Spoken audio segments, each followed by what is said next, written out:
بسم اللہ الرحمن الرحیم۔ السلام علیکم ناظرین، ایمان کو حرارت دینے والے واقعات آج کی اس ویڈیو میں ہم پیش کریں گے۔ ناظرین، واقعات جہاں انسان کے لیے خاصی دلچسپی کا سامان ہوا کرتے ہیں، وہیں یہ انسان کے دل پر بہت سارے پیغام اور اثرات نقش کر دیتے ہیں۔ اسی لیے قرآن مبین میں اللہ تعالیٰ نے جا بجا سابقہ اقوام کے قصص اور واقعات بیان کیے ہیں تاکہ لوگ ان سے عبرت اور نصیحت حاصل کریں اور اپنی زندگی میں وہ غلطی نہ کریں جو ان سے سرزد ہوئی۔ دین اسلام ایک مکمل ضابطہ حیات ہے جو ہر موڑ پر مکمل رہنمائی کرتا ہے۔ خوشی ہو یا غمی ہو، اسلام ہر ایک کی حدود و قیود کو بیان کرتا ہے تاکہ کوئی شخص خوشی یا تکالیف کے موقع پر بھی اسلام کی حدود سے تجاوز نہ کرے۔ فرمان نبوی صلی اللہ علیہ وآلہ وسلم ہے کہ مومن کا معاملہ بھی عجیب ہے، اس کا ہر معاملہ اس کے لیے باعث خیر ہے اور یہ چیز مومن کے لیے خاص ہے۔ اگر اسے کوئی نعمت میسر آتی ہے تو وہ شکر کرتا ہے اور یہ اس کے لیے بہتر ہے۔ اگر اسے کوئی تکلیف پہنچتی ہے تو وہ صبر کرتا ہے اور یہ بھی اس کے لیے بہتر ہے۔ نبی کریم صلی اللہ علیہ وآلہ وسلم اور صحابہ کرام اور تابعین کی سیرت ہمیں جا بجا پاکیزہ مزاج اور ہنسی خوشی کے واقعات اور نصیحت آموز آثار و قصص ملتے ہیں جن میں ہمارے لیے مکمل رہنمائی موجود ہے۔ لہذا ہمیں چاہیے کہ خوش طبعی اور نصیحت کے لیے جھوٹے من گھڑت اور افسانوی واقعات اور لطائف کی بجائے ان مقدس شخصیات کی سیرت و حالات کا مطالعہ کریں تاکہ ان کی روشنی میں ہم اپنے اخلاق اور کردار اور ذہن و فکر کی اصلاح کر سکیں۔ لہٰذا آج کی اس ویڈیو میں ہم آپ کو بہترین اسلامی واقعات کا ایک گلدستہ سنائیں گے۔ اس ویڈیو میں حرارت ایمان یعنی ایمان کو گرما دینے والے واقعات موجود ہیں جن کو سن کر آپ کا ایمان تر و تازہ ہو جائے گا۔ بس آپ سے گزارش اتنی ہے کہ ویڈیو کو آخر تک ضرور دیکھیے گا تاکہ کوئی بھی قصہ سنے بغیر آپ چلے نہ جائیں۔ ناظرین، سیدنا اسامہ بن زید رضی اللہ تعالیٰ عنہ فرماتے ہیں کہ آپ صلی اللہ علیہ وسلم کی صاحبزادی سیدہ زینب نے آپ صلی اللہ علیہ وسلم کے پاس پیغام بھیجا کہ میرا لڑکا حالت نزا میں ہے، آپ تشریف لائیں۔ لیکن آپ صلی اللہ علیہ وسلم تشریف نہ لے گئے بلکہ آپ صلی اللہ علیہ وسلم نے جواب میں یہ کہلا بھیجا کہ انہیں میری جانب سے سلام کہنا اور یہ بھی کہنا کہ میں آ کر کیا کروں گا، جو اللہ تعالیٰ نے دے دیا اور جو لے لیا سب اسی کا ہے اور ہر چیز اس کے یہاں ایک مدت معین تک قائم ہے۔ انہیں صبر کرنا چاہیے۔ لیکن دوبارہ انہوں نے آپ صلی اللہ علیہ وسلم کے پاس پیغام بھیجا اور آپ صلی اللہ علیہ وسلم کو قسم دلائی کہ وہ وہاں ضرور تشریف لائیں۔ تب آپ صلی اللہ علیہ وسلم کھڑے ہو گئے اور آپ صلی اللہ علیہ وسلم کے ساتھ حضرت سعد بن عبادہ، معاذ بن جبل، ابی بن کعب، زید بن ثابت اور چند صحابہ بھی تھے۔ جب وہاں آپ صلی اللہ علیہ وسلم پہنچے تو صاحبزادہ رسول صلی اللہ علیہ وسلم کے پاس اٹھا کر لایا گیا اور اس وقت اس کا آخری وقت تھا، اس کی جان تڑپ رہی تھی۔ ابو عثمان راوی فرماتے ہیں کہ میرا خیال ہے کہ سیدنا اسامہ نے کہا تھا کہ وہ اس طرح سے تڑپ رہا تھا گویا کہ مشک لڑکتی ہو۔ آپ صلی اللہ علیہ وسلم کی آنکھیں آنسوؤں سے بھر آئیں تو حضرت سعد رسول اللہ صلی اللہ علیہ وسلم سے عرض کرنے لگے کہ یا رسول اللہ صلی اللہ علیہ وسلم، یہ کیا ہے؟ آپ صلی اللہ علیہ وسلم نے فرمایا کہ یہ رحمت ہے جو اللہ تعالیٰ اپنے بندوں کے دلوں میں ڈالتا ہے اور اللہ تعالیٰ انہی بندوں پر رحم کرتا ہے جو رحم دل ہوتے ہیں۔ سیدنا انس بن مالک یہ فرماتے ہیں کہ ہم رسول اللہ صلی اللہ علیہ وسلم کے ساتھ قبر پر بیٹھے ہوئے تھے، میں نے آپ کی آنکھوں کو دیکھا کہ آنسو بہہ رہی تھیں۔ پھر سیدنا انس بیان فرماتے ہیں کہ جب وہ قبر تیار ہو گئی تو آپ صلی اللہ علیہ وسلم نے فرمایا کہ کیا تم میں سے کوئی شخص ایسا ہے جس نے رات کو جمع نہ کیا ہو؟ تو حضرت ابو طلحہ نے عرض کی کہ میں ہوں۔ آپ صلی اللہ علیہ وسلم نے فرمایا کہ تم قبر میں اترو، چنانچہ وہ ان کی قبر میں اترے۔ بحوالہ بخاری الجنائز باب ام المومنین عائشہ صدیقہ رضی اللہ تعالیٰ عنہ بیان فرماتے ہیں کہ جب نبی کریم صلی اللہ علیہ وسلم کے پاس حضرت زید بن حارثہ اور جعفر اور عبداللہ بن رواحہ کی شہادت کی خبر آئی تو آپ صلی اللہ علیہ وسلم بیٹھ گئے۔ آپ کے چہرے پر رنج کا اثر نمایاں تھا اور میں یہ سارا منظر دروازے کے سوراخ سے دیکھ رہی تھی۔ اتنے میں ایک شخص آپ کے پاس آیا اور اس نے سیدنا جعفر کے گھر کی مستورات اور ان کے رونے کا ذکر کیا تو آپ صلی اللہ علیہ وسلم نے اسے حکم دیا کہ وہ جا کر انہیں منع کر دے، چنانچہ وہ گیا اور انہیں منع کیا۔ وہ دوبارہ آپ صلی اللہ علیہ وسلم کے پاس آیا اور اس نے کہا کہ وہ بات نہیں مانتی، تو آپ صلی اللہ علیہ وسلم نے فرمایا کہ انہیں جا کر منع کر دو۔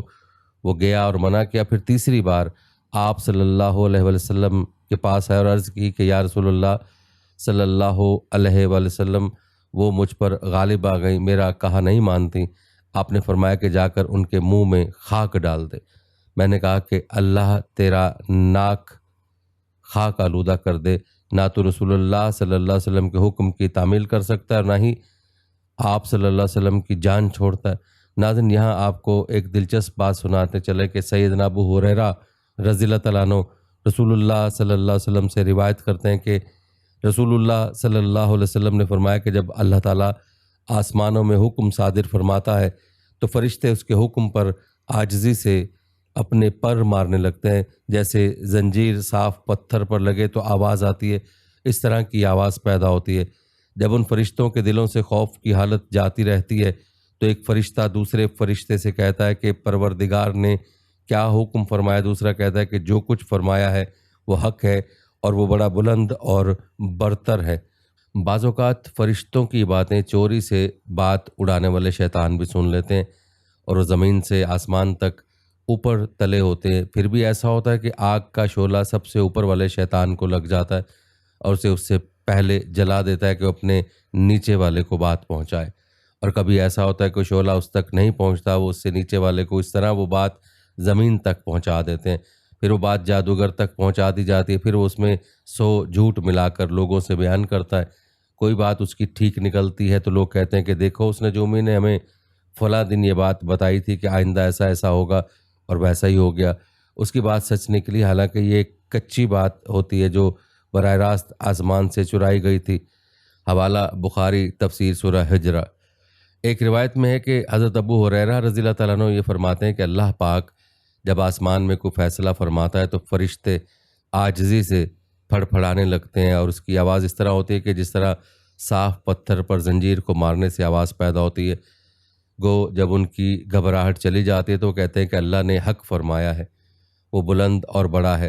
اللہ کے اس حکم کو شیاطین سن لیتے ہیں اور وہ ایک دوسرے کے اوپر چڑھے ہوئے ہوتے ہیں۔ جو بات شیطان سن لیتا ہے وہ بات اپنے سے نیچے کو پہنچاتا ہے، پھر دوسرا تیسرے کو پہنچاتا ہے، حتیٰ کہ آخری شیطان کاہن اور جادوگروں کو بتا دیتا ہے۔ بعض اوقات بات نیچے پہنچانے سے پہلے شعلہ آ کر شیطان کو بھسم کر دیتا ہے، بعض اوقات بات نیچے پہنچا دی جاتی ہے اور پھر شعلہ بعد میں آتا ہے، پھر وہ سچی بات میں 100 جھوٹ ملا کر بیان کی جاتی ہیں۔ جب آسمان والی بات سچی ہو جاتی ہے تو کہا جاتا ہے کہ دیکھو یارا فلاں دن جادوگر یا کاہن وغیرہ نے فلاں بات کہی تھی، وہ اب سچی ہو گئی۔ اب اس ایک بات کی وجہ سے دوسری جھوٹی باتوں کی بھی تصدیق کر لی جاتی ہے۔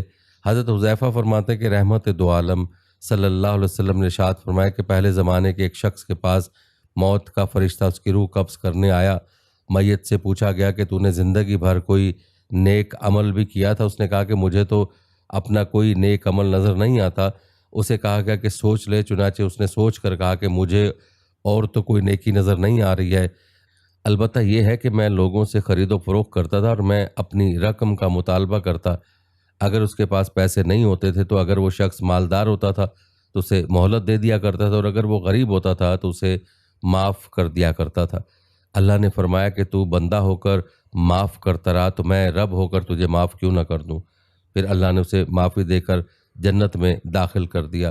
حضرت حذیفہ رضی اللہ تعالیٰ عنہ فرماتے ہیں کہ سید الانبیاء المرسلین حضرت محمد مصطفیٰ صلی اللہ علیہ وسلم نے ارشاد فرمایا کہ ایک شخص بیمار تھا، جب اپنی زندگی سے مایوس ہو گیا تو اس نے اپنے گھر والوں کو وصیت کی کہ جب میرا انتقال ہو جائے تو بہت سی لکڑیاں اکٹھی کر کے مجھے آگ میں جلا دینا، جب میری ہڈیاں بھی جل جائیں تو انہیں اکٹھا کر لینا، پھر جس دن تیز ہوا چلے تو میرے جسم کی راکھ کو دریا میں بہا دینا۔ اس کی وصیت کے مطابق اس کے ورثاء نے ایسا ہی کیا، لیکن رب العالمین نے اس کی راکھ کو جمع کر کے اسے انسان بنا کر کھڑا کر دیا اور فرمایا کہ تو نے یہ سب کیوں کیا؟ تو اس نے کہا کہ اللہ، میں نے یہ سب کچھ تیرے خوف سے کیا کہ کہیں میں تیرے غضب میں نہ آ جاؤں۔ اللہ پاک نے اسے معاف فرما دیا۔ حضرت حذیفہ رضی اللہ تعالیٰ عنہ فرماتے ہیں کہ وہ شخص کفن چور تھا۔ حضرت ابو سعید خدری رضی اللہ تعالیٰ عنہ بھی فرماتے ہیں کہ حضرت محمد کریم صلی اللہ علیہ وسلم نے فرمایا کہ بنی اسرائیل کے ایک شخص نے 99 قتل ناجائز کر رکھے تھے۔ ایک دن اسے اللہ کا خوف آیا تو گھر سے نکلا اور راہب کے پاس گیا اور پوچھا کہ کیا میرے لیے توبہ کی کوئی صورت ہے؟ اس نے کہا کہ تو بڑا مجرم، تیرے لیے معافی کہاں؟ اس نے اسے بھی قتل کر ڈالا کہ معافی تو ہے نہیں، پھر اسے قتل کر کے 100 قتل پورے نہ کر دوں؟ لیکن اس کے دل میں پھر خوف الہی آیا اور اس نے پوچھنا شروع کر دیا کہ کوئی شخص ہے جو مجھے توبہ کی کوئی صورت بتا دے۔ ایک شخص نے اسے کہا کہ تو فلاں بستی میں چلا جا اور وہاں اللہ کے نیک بندے موجود ہیں، ان میں جا کر عبادت گزاری کر اور معافی مانگ، تجھے اللہ کریم معاف فرما دے گا۔ وہ اسی بستی کی طرف چلا، راستے میں اسے موت آ گئی۔ اس کے دل میں توبہ کا جو جذبہ تھا اس کے تحت وہ اپنے سینے کے بل آگے کو گھسیٹنے لگا۔ جب مر گیا تو اس کے پاس رحمت اور عذاب کے دونوں قسم کے فرشتوں نے آپس میں جھگڑا شروع کر دیا۔ رحمت والے فرشتے کہتے تھے کہ یہ توبہ کی نیت سے جا رہا تھا، اس لیے اسے جنت میں لے جائیں گے، لیکن عذاب کے فرشتوں نے کہا کہ اس کی پوری زندگی بد عملیوں سے بھری ہوئی ہے، اسے جنت کیسے مل سکتی ہے؟ لیکن رب کریم اور رحیم نے گناہوں والی بستی کو حکم دیا کہ تو کچھ دور ہو جا، اور توبہ والی بستی سے فرمایا کہ تو قریب ہو جا۔ پھر فرشتوں کو حکم دیا کہ دونوں بستیوں کا فاصلہ ناپو۔ جب فاصلے کی پیمائش کی گئی تو توبہ والی بستی کی ایک بالشت بھر قریب تھا تو اس کے تمام گناہ بخش دیے گئے۔ بحوالہ بخاری۔ اللہ کی رحمت کے 100 حصے ہیں۔ حضرت ابو ہریرہ رضی اللہ تعالیٰ عنہ فرماتے ہیں کہ سید الکونین حضرت محمد مصطفیٰ صلی اللہ علیہ وسلم نے ارشاد فرمایا کہ اللہ پاک نے اپنی رحمت کے 100 حصے بنائے، 99 حصے اپنے پاس رکھ لیے اور ایک حصہ دنیا میں اتار دیا۔ اسی ایک حصے کے رحمت کے باعث مخلوق ایک دوسرے پر رحم کرتی ہے، حتیٰ کہ ایک جانور اپنے بچے کو تکلیف سے بچانے کے لیے اپنا پاؤں بچے کے اوپر سے ہٹا لیتا ہے، اور یہ بھی رحمت کے ایک حصے کی برکت سے۔ بحوالہ بخاری العدد۔ ایک روایت میں کہ اگر کافر کو اللہ کی وسیع رحمت کا علم ہو جائے تو وہ جنت سے مایوس نہ ہو، اس طرح اگر مومن کو اللہ کے بڑے عذاب کا علم ہو جائے تو وہ جہنم سے بے خوف نہ ہو۔ حضرت ابو موسیٰ یہ فرماتے ہیں کہ حضرت آدم علیہ السلام نے ارشاد فرمایا کہ دنیا میں کوئی ایسا نہیں ہے جو تکلیف کی باتیں سنے اور وہ اللہ تعالیٰ سے زیادہ صبر کر سکتا ہو۔ دیکھو، لوگ کہتے ہیں کہ اللہ تعالیٰ کی اولاد ہے، اتنی بڑی گستاخی کے بعد بھی اللہ تعالیٰ انہیں تندرستی اور رزق عطا فرماتا چلا جاتا ہے۔ دوستو، اللہ رات کے آخری حصے میں رحمت کی آواز لگاتا ہے، جیسا کہ حضرت ابو ہریرہ رضی اللہ تعالیٰ نے فرمایا کہ نبی صلی اللہ علیہ وسلم کا ارشاد ہے کہ اللہ تبارک تعالیٰ ہر رات جب تیسرا حصہ رات کا باقی ہوتا ہے تو آواز لگاتا ہے کہ کون ہے جو مجھ سے دعا مانگے اور میں اس کی دعا کو شرف قبولیت بخشوں، کون ہے جو مجھ سے مانگے اور میں اسے عطا کروں، اور کون ہے جو مجھ سے گناہوں کی بخشش چاہے اور میں اسے بخش دوں۔ ناظرین، حضرت انس رضی اللہ تعالیٰ عنہ بیان کرتے ہیں کہ رحمت کائنات صلی اللہ علیہ وسلم نے فرمایا کہ جب تم میں سے کوئی دعا مانگے تو پختہ طریقے سے دعا مانگے، یہ نہ کہے کہ اے اللہ اگر تو چاہے تو مجھے فلاں چیز دے دے، کیونکہ اللہ تعالیٰ کسی کا ماتحت نہیں ہے، وہ کسی اور کے کہنے پر دے گا۔ حضرت ابو ہریرہ رضی اللہ تعالیٰ عنہ فرماتے ہیں کہ محمد صلی اللہ علیہ وسلم نے ارشاد فرمایا کہ اللہ تعالیٰ نے فرشتوں سے فرما دیا ہے کہ میرا بندہ جب برائی کا ارادہ کرے لیکن کر نہ سکے تو اس کی برائی نہ لکھو، اگر برائی کا ارتکاب کر لے تب ایک ہی برائی لکھو، اگر وہ برائی کو میری رضا کے لیے ترک کر دے تب بھی نیکی لکھو، اور جب نیکی کا ارادہ کرے لیکن کر نہ سکے تو اسے ایک نیکی لکھو، لیکن اگر کر لے تو اسے 10 نیکیوں سے 700 نیکیوں تک لکھو۔ بخاری شریف میں۔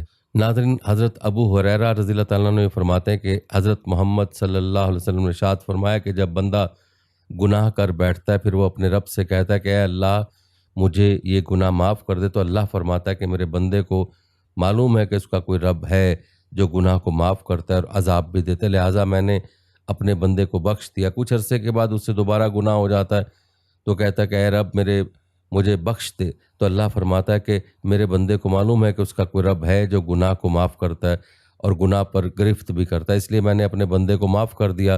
اس سے پھر گناہ ہو جاتا ہے اور وہ معافی چاہتا ہے۔ اللہ فرماتا ہے کہ میرے بندے کو معلوم ہے کہ اس کا کوئی رب ہے جو بخشتا بھی ہے اور گرفت بھی کرتا ہے، میں نے اپنے بندے کو معاف کر دیا۔ سیدنا ابو ہریرہ رضی اللہ تعالیٰ عنہ سے روایت ہے کہ آپ صلی اللہ علیہ وسلم نے فرمایا کہ ایک بدکار عورت کو اللہ تعالیٰ نے صرف اس وجہ سے معاف کر دیا کہ اس نے کنویں کے دہانے پر ایک کتے کو ہانپتے ہوئے دیکھا، وہ پیاس کی وجہ سے مرنے کے قریب تھا۔ اس عورت نے اپنا موزہ اتارا، پھر اس کو اپنی چادر میں باندھ کر اس کتے کے لیے کنویں سے پانی نکالا اور اسے پلایا۔ اللہ تعالیٰ نے اس کو اس نیکی کے بدلے میں جہنم سے بچا لیا۔ سیدنا ابو ہریرہ رضی اللہ تعالیٰ عنہ سے روایت ہے کہ ایک مرتبہ لوگوں نے عرض کی کہ یا رسول اللہ صلی اللہ علیہ وسلم، کیا ہم قیامت کے دن اپنے رب کو دیکھیں گے؟ تو آپ صلی اللہ علیہ وسلم نے فرمایا کہ کیا تم 14ویں رات کے چاند کو دیکھنے میں تکلیف اٹھاتے ہو جب اس کے سامنے بادل نہ ہو؟ لوگوں نے عرض کی کہ نہیں۔ تو آپ صلی اللہ علیہ وسلم نے فرمایا تو کیا تم سورج کے دیکھنے میں ہجوم کا شکار ہوتے ہو جب اس کے سامنے بادل نہ ہو؟ لوگوں نے عرض کی کہ نہیں یا رسول اللہ صلی اللہ علیہ وسلم۔ تو آپ صلی اللہ علیہ وسلم نے فرمایا تم اسی طرح اپنے رب کو دیکھو گے۔ سنو، قیامت کے دن لوگ زندہ کر کے اٹھائے جائیں گے، پھر اللہ تعالیٰ فرمائے گا کہ جو دنیا میں جس کی عبادت کیا کرتا تھا وہ اس کے پیچھے چلا جائے۔ چنانچہ کوئی ان میں سے سورج کے پیچھے چلا جائے گا، اور کوئی ان میں سے چاند کے پیچھے چلا جائے گا، اور کوئی ان میں سے بتوں کے پیچھے چلا جائے گا، اور امت محمدیہ صلی اللہ علیہ وسلم یہ ایمانداروں کا گروہ باقی رہ جائے گا، اور ان میں اس امت کے منافق بھی شامل ہوں گے۔ اللہ تعالیٰ صورت میں جس کو وہ نہیں پہچانتے ہوں گے اس میں ان کے پاس آئے گا اور فرمائے گا کہ میں تمہارا رب ہوں۔ تو کہیں گے کہ ہم تو تجھے نہیں جانتے، ہم تو اس جگہ کھڑے رہیں گے حتیٰ کہ ہمارا رب ہمارے پاس آ جائے، اور جب وہ آئے گا ہم اسے پہچان لیں گے۔ پھر اللہ عز و جل ان کے پاس اس صورت میں آئے گا جس کو پہچان لیں گے، اور فرمائے گا کہ میں تمہارا پروردگار ہوں۔ تو وہ کہیں گے کہ ہاں تو ہمارا رب ہے۔ اللہ انہیں بلائے گا اور جہنم پل صراط پر رکھ دیا جائے گا۔ تو تمام پیغمبر جو اپنی امتوں کے ساتھ اس پل سے گزریں گے ان سب میں سے پہلا میں ہوں گا، اور اس وقت سوائے پیغمبروں کے کوئی بول نہ سکے گا، اور پیغمبروں کا کلام اس دن یہ ہوگا کہ اے اللہ سلامتی سے گزار دے، اور جہنم میں سادان کے کانٹوں کے مشابق آنکھڑے ہوں گے۔ کیا تم لوگوں نے ان کے کانٹے دیکھیں؟ صحابہ نے عرض کی کہ یا رسول اللہ صلی اللہ علیہ وسلم ہاں۔ تو آپ صلی اللہ علیہ وسلم نے فرمایا کہ وہ سادان کے کانٹوں کے مشابہ ہوں گے، البتہ ان کی لمبائی کو سوائے اللہ کے کوئی نہیں جانتا۔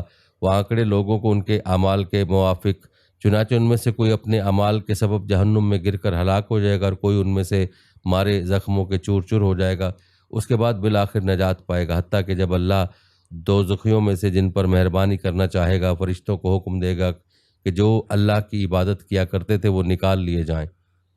چنانچہ فرشتے انہیں نکال لیں گے، اور فرشتے انہیں سجدوں کے نشانوں سے پہچان لیں گے، اور اللہ تعالیٰ نے دوزخ کی آگ ان پر حرام کر دی کہ وہ سجدے کے نشان کو جلائے۔ ابن آدم کے کل جسم کو آگ جلا ڈالے گی سوائے سجدوں کے نشان کے۔ تو آگ سے وہ نکالے جائیں گے اور وہ جل کر سیاہ ہو چکے ہوں گے۔ پھر ان کے اوپر آب حیات پانی ڈالا جائے گا تو اس کے پڑنے سے ایسے اگیں گے جیسے دانہ ملاپ کے بھاؤ میں اگتا ہے۔ اس وقت اللہ بندوں کے درمیان فیصلہ کرنے سے فارغ ہو چکا ہوگا، اور ایک شخص جنت اور دوزخ کے درمیان باقی رہ جائے گا، اور وہ تمام دوزخیوں میں سے سب سے آخر میں جنت میں جائے گا۔ اس کا منہ دوزخ کی طرف ہوگا، کہے گا اے میرے پروردگار میرا منہ دوزخ کی طرف سے پھیر دے، کیونکہ مجھے اس کی ہوا نے جھلسا کر رکھ دیا ہے، اور مجھے اس کے شعلوں نے جلا دیا ہے۔ اور وہ دعائیں مانگتا چلا جائے گا۔ آخر اللہ فرمائے گا اچھا اگر تیرے ساتھ یہ احسان کر دیا جائے تو اس کے علاوہ تو کوئی چیز نہیں مانگے گا؟ وہ کہے گا کہ تیری بزرگی کی قسم نہیں، کچھ نہیں مانگوں گا۔ پھر جب وہ جنت کی طرف منہ کرے گا تو اس کی رونق دیکھے گا۔ پھر جس قدر اللہ تعالیٰ اس شخص کا خاموش رہنا پسند کرے گا وہ آدمی چپ رہے گا۔ اس کے بعد کہے گا کہ اے میرے رب مجھے جنت کے دروازے کے پاس بٹھا دے۔ تو اللہ تعالیٰ اس سے فرمائے گا کہ تو نے اس بات پر وعدے نہیں کیے تھے کہ جو تو مانگ چکا اس کے علاوہ کوئی اور چیز نہیں مانگے گا؟ وہ عرض کرے گا کہ اے میرے رب مجھے اپنی مخلوق میں سب سے زیادہ بد نصیب تو نہ کر۔ اللہ فرمائے گا کہ اگر تجھے یہ بھی عطا کر دیا جائے تو اس کے علاوہ کوئی اور چیز تو نہیں مانگے گا؟ اور وہ عرض کرے گا کہ قسم تیری بزرگی کی نہیں، میں اس کے سوا اور کوئی سوال نہیں کروں گا۔ پھر اللہ تعالیٰ اسے جس قدر چاہے گا وعدے لے لے گا۔ بالآخر اللہ تعالیٰ اس کو جنت کے دروازے کے پاس بٹھا دے گا۔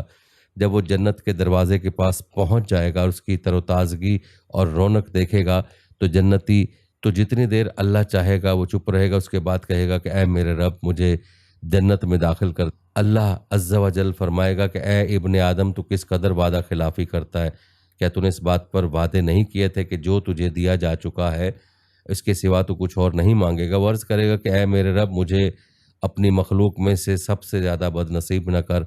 اللہ تعالیٰ اس کی باتوں سے خوش ہوگا۔ اس کے بعد اس کو جنت میں جانے کی اجازت دے دی جائے گی۔ اللہ تعالیٰ فرمائے گا کہ جو کچھ تو مانگ سکتا ہے مانگ۔ جب اس کی خواہشیں ختم ہو جائیں گی تو اللہ بزرگ و برتر باری تعالیٰ فرمائے گا کہ یہ چیزیں بھی مانگو۔ اب اللہ تعالیٰ اسے یاد دلاتا جائے گا اور وہ مانگتا چلا جائے گا۔ جب اس کی خواہشیں ختم ہو جائیں گی تو اللہ تعالیٰ فرمائے گا کہ تجھے یہ تمام چیزیں دی جاتی ہیں، اس کا ایک گنا مزید بھی۔ یہ حدیث سن کر سیدنا ابو سعید خدری رضی اللہ تعالیٰ عنہ نے سیدنا ابو ہریرہ رضی اللہ تعالیٰ عنہ سے فرمایا کہ رسول اللہ صلی اللہ علیہ وسلم نے اس مقام پر یہ فرمایا تھا کہ اللہ عز و جل فرمائے گا کہ تجھے یہ بھی سب کچھ اور اس کے ساتھ اس کی مثل 10 گنا اور بھی دیا جاتا ہے۔ تو سیدنا ابو ہریرہ رضی اللہ تعالیٰ عنہ نے جواب دیا کہ مجھے اس حدیث میں رسول اللہ صلی اللہ علیہ وسلم سے صرف یہی قول یاد ہے کہ تجھے یہ بھی دیا جاتا ہے اور اس کے مثل ایک گنا مزید بھی۔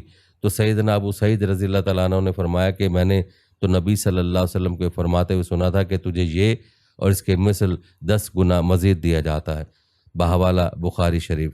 ناظرین، سیدنا مان بن یزید فرماتے کہ میں نے اور میرے باپ اور میرے دادا نے رسول اللہ صلی اللہ علیہ وسلم سے بیعت کی تھی اور نبی صلی اللہ علیہ وسلم نے میری منگنی کی اور میرا نکاح کیا، اور ایک دن میں آپ صلی اللہ علیہ وسلم کے پاس ایک مقدمہ لے کر حاضر ہوا، اور وہ مقدمہ یہ تھا کہ میرے باپ یزید نے کچھ اشرفیاں بطور صدقہ نکالی اور ان کو مسجد میں ایک شخص کے پاس رکھوا دیا کہ تم مستحقین میں سے جس کو چاہے دے دینا۔ چنانچہ میں گیا اور میں نے وہ اشرفیاں لے لیں اور ان کو گھر لے آیا۔ میرے باپ نے کہا کہ اللہ کی قسم میں نے تجھے دینے کا قطعاً ارادہ نہیں کیا تھا۔ تو آپ صلی اللہ علیہ وسلم نے فرمایا، اے یزید، جو نیت تو نے کی تھی کہ کسی مستحق کو صدقہ مل جائے اس کا ثواب تمہیں ملے گا، اور اے مان، جو اشرفیاں تم نے لی ہیں وہ تمہارے ہی ہیں۔ بحوالہ بخاری الزکوٰۃ۔ سیدنا ابو ہریرہ رضی اللہ تعالیٰ عنہ سے روایت ہے کہ رسول اللہ صلی اللہ علیہ وسلم نے فرمایا، ایک شخص چلا جا رہا تھا، اس کو پیاس لگی تو وہ کنویں میں اترا اور اس نے اس سے پانی پیا، پھر وہاں سے نکلا تو کیا دیکھتا ہے کہ ایک کتا ہانپ رہا ہے اور پیاس کی شدت کی وجہ سے گیلی مٹی چاٹ رہا ہے۔ تو شخص نے اپنے دل میں کہا کہ اس کو بھی ویسی ہی پیاس لگی ہے جیسے مجھے لگی تھی، لہٰذا وہ پھر کنویں میں اترا اور اس نے اپنے موزے میں پانی بھرا اور اس کو اپنے دانت سے پکڑا اور اس کے بعد اوپر چڑھا اور کتے کو پانی پلایا، تو اللہ تعالیٰ نے اس کا عمل قبول فرما لیا اور اس کو بخش دیا۔ لوگوں نے عرض کی کہ یا رسول اللہ صلی اللہ علیہ وسلم، کیا ہمیں جانوروں کی جان بچانے میں بھی ثواب ملے گا؟ تو آپ صلی اللہ علیہ وسلم نے فرمایا، ہاں، ہر جاندار سے احسان کرنے میں ثواب ملتا ہے۔ سیدنا ابن عباس رضی اللہ تعالیٰ عنہ فرماتے ہیں کہ رسول اللہ صلی اللہ علیہ وسلم نے فرمایا کہ میرے سامنے گزشتہ امتیں پیش کی گئیں اور انبیاء گزرنے لگے، کسی کے ساتھ ایک آدمی، کسی کے ساتھ 2 آدمی، کسی کے ساتھ ان کی امت کے کچھ لوگ تھے، اور کسی نبی کے ساتھ تو کوئی بھی امت ہی نہ تھا۔ پھر ایک بہت بڑی جماعت میرے سامنے پیش کی گئی، میں نے پوچھا یہ کس کی امت ہے؟ تو جبریل علیہ السلام نے کہا کہ یہ میری امت ہے۔ تو مجھ سے کہا گیا کہ یہ حضرت موسیٰ علیہ السلام اور ان کی امت ہے۔ پھر کہا گیا کہ تم آسمان کے کنارے میں دیکھو۔ میں نے دیکھا تو ایک بڑی جماعت نے آسمان کے کناروں کو بھر رکھا ہے۔ پھر مجھ سے کہا گیا کہ ادھر ادھر آسمان کے دوسرے کنارے بھی ہیں، دیکھو۔ میں نے دیکھا کہ واقعی بہت بڑی جماعت آسمان کے کنارے کو بھرے ہوئے ہیں۔ پھر مجھ سے کہا گیا کہ یہ تمہاری امت ہے، اور ان میں سے 70,000 بغیر حساب و کتاب کے جنت میں داخل ہوں گے۔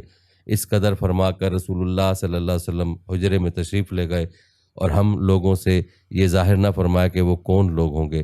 اس پر لوگوں نے تبصرہ کرنا شروع کیا، کہنے لگے کہ ہم اللہ پر ایمان لائے اور اس کے رسول صلی اللہ علیہ وسلم کی فرما برداری کی، اس لیے وہ لوگ ہم ہوں گے، ورنہ ہماری اولاد ہوگی جو اسلام کے دور میں پیدا ہوئے ہیں، کیونکہ ہم دور جاہلیت کی پیدائش ہیں اور گناہوں میں ملوث ہیں، وغیرہ وغیرہ۔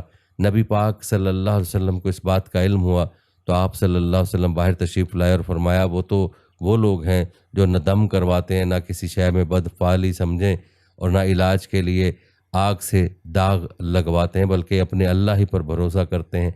حضرت عکاشہ بن احسن رضی اللہ تعالیٰ عنہ نے عرض کی کہ یا رسول اللہ صلی اللہ علیہ وسلم، کیا میں بھی ان میں سے ہوں؟ تو آپ صلی اللہ علیہ وسلم نے فرمایا، ہاں، تم ان میں سے ہو۔ پھر کوئی دوسرا شخص کھڑا اور عرض کرنے لگا کہ کیا میں بھی انہی میں سے ہوں؟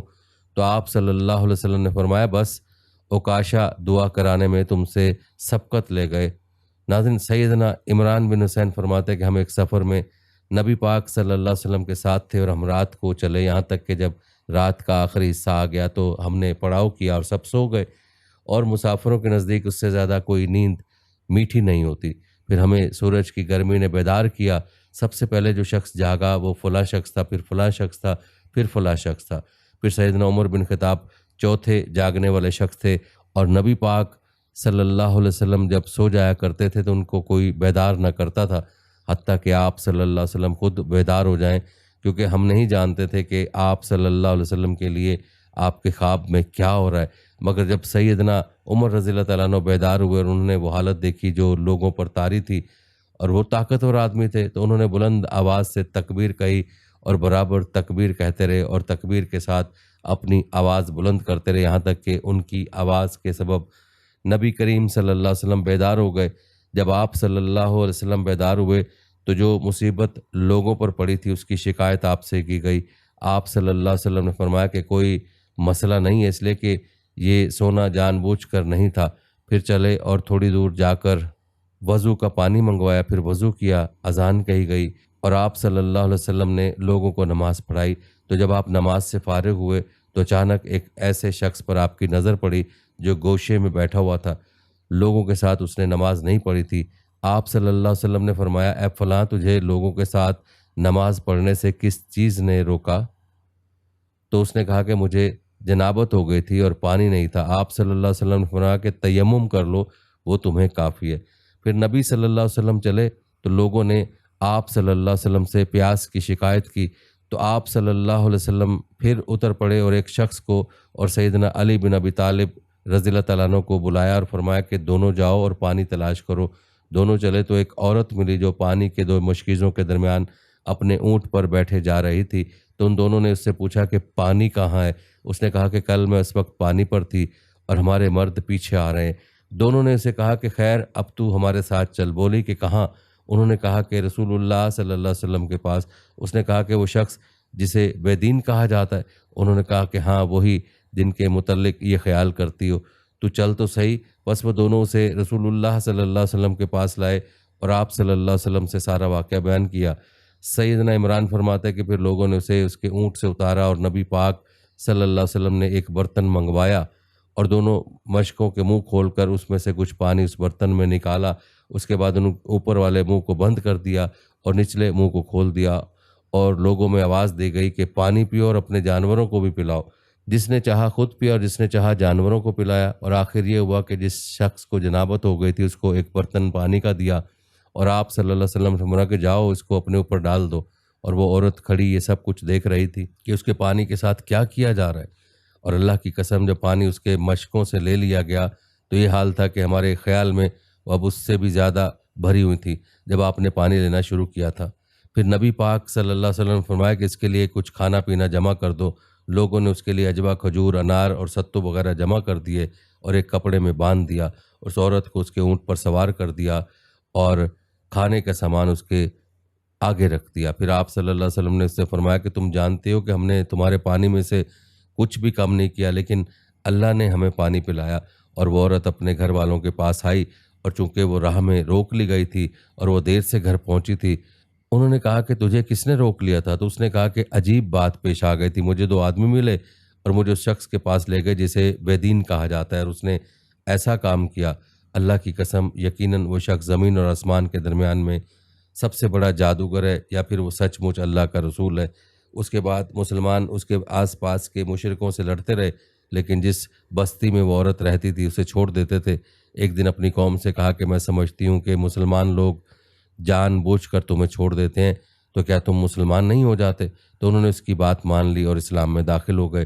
سیدنا عبداللہ بن حشام رضی اللہ تعالیٰ عنہ سے روایت ہے کہ انہیں ان کی والدہ صلی اللہ علیہ وسلم کے پاس لے گئی تھی۔ انہوں نے عرض کیا کہ یا رسول اللہ صلی اللہ علیہ وسلم اس سے بیعت لے لی جائے۔